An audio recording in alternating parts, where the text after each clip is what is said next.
السلام عليكم ورحمة الله وبركاته، ازيكم يا حبايبي؟ يا رب تكونوا بخير وبصحة وسعادة وهنا وفي أحسن حال يا رب. الولاد خلصوا امتحانات، لازم نكافئهم كده بحاجة حلوة على السريع، سهلة وبسيطة وكمان مش مكلفة خالص، ومش هتاخد معانا وقت خالص في التحضير. هنحضرها في الخلاط، وإن شاء الله المكونات بتاعتها هتكون موجودة في كل بيت، وكمان هتطلع معاكي مظبوطة وناجحة من أول مرة. النهاردة هنعمل مع بعض الجشطوطة، مفيش أسهل ولا أبسط ولا أسرع ولا أحلى من كده. زي ما انتم شايفين كده شكلها ما شاء الله، طعمها مش قادره اقول لكم على طعمها خطير. بصراحه تستاهل تجربوها. يلا نسمي الله كده ونخش على الطريقه بتاعتنا على طول. بسم الله الرحمن الرحيم. اول حاجه هنا عندي كوبايه من اللبن وكوبايه من السكر، بنفس الكوبايه اللي انا معايره بيها اللبن، هي نفس كوبايه السكر.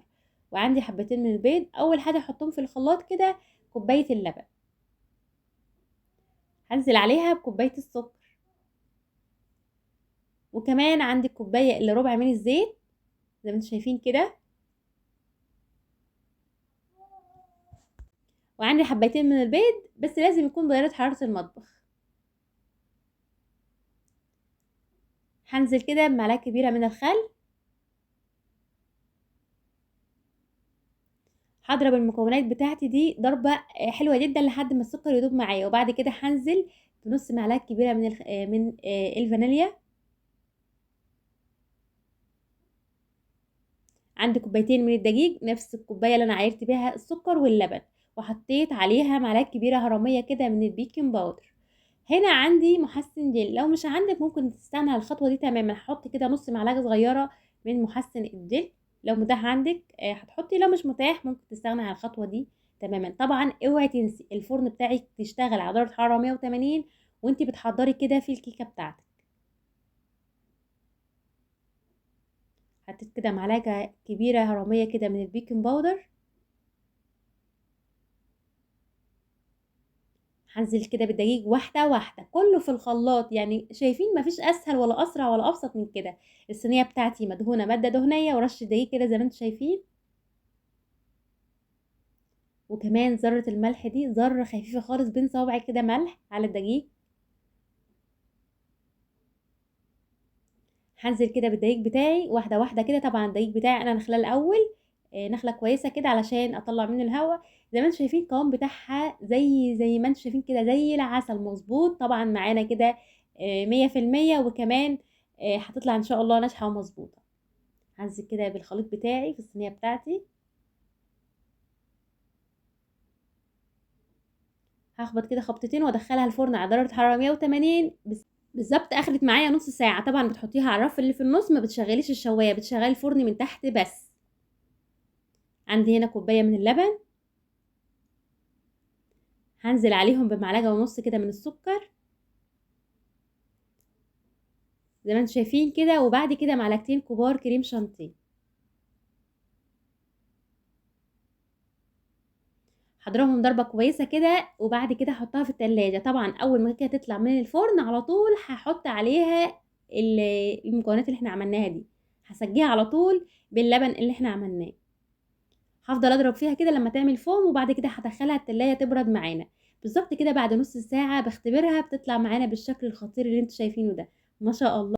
يعني بالظبط بتاخد من 25 دقيقة لنص ساعة في الفرن. بعد 25 دقيقة بتختبريها بخلة كده، طلعت ناشفة معاكي طلعيها، طلعت لسه بتلزج سيبيها تكمل نص ساعة في الفرن. انا حبيت اقلبها كده زي ما انتم شايفين كده. تعالوا اوريكم شكل الصينية نظيف جدا ومفيهوش اي حاجة. عندي خلاية كده او بشوكة اي حاجة كده هخرم خروم علشان انا عايزة اللبن بتاعي يخش في كل حتة فيها. هنزل كده بالخليط اللي احنا عملناه مع بعض وهي لسه سخنة زي ما انتم شايفين كده. وما شاء الله انا عايزه كل حته كده فيها تشرب، ولازم اسيبها نص ساعه لو انا مستعجله وادخليها التلاجة، لازم تبرد تماما زي ما انتم شايفين كده. هسيبها تهدى كده وتبرد براحتها، وتعالوا نعمل مع بعض الكريم شانتيه. عندي كوبايه كوبايه كده من الشاي كريم شانتيه، كوبايه صغيره كريم شانتيه خام مش عليه سكر. لو انت حابه عليه سكر براحتك. هنزل عليها بالظبط بكوبايتين من اللبن الساقع جدا او ميه متلجه. طبعا عندي الكريم شانتيه بتاعي خام، فهنزل بمعلقتين من السكر معلقتين كبار، حابه تزودي 3 معالق براحتك. بس المعلقتين هيطلع معاكي الكريم شانتيه مظبوط، وكمان السكر بتاعه مظبوط. ضربته ضربه كويسه كده. انا عايزه القوام كده بالشكل ده زي ما انتم شايفين كده. تعالى اوريكم شكل الكيكه كده بعد ما استريحت وكمان شربت اللبن بتاعها كله. هزينها كده بالشكل زي ما انتم شايفين كده. مفيش اسهل ولا ابسط من كده، يعني الموضوع كله سهل وبسيط خالص، بس طعمها خطير.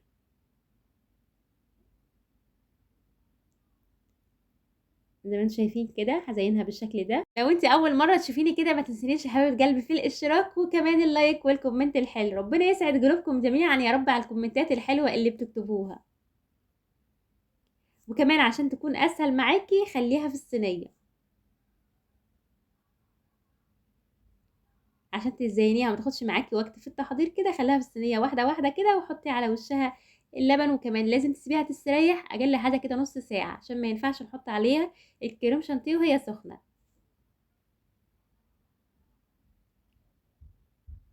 هعملها كده بالشكل ده بس مش واضح معايا في الكاميرا، بس هتشوفوا شكلها في الاخر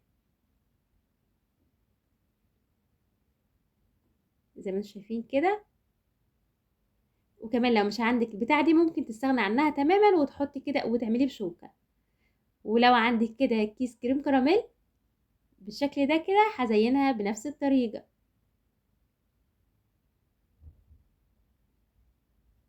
هنزل كده واحده واحده عليها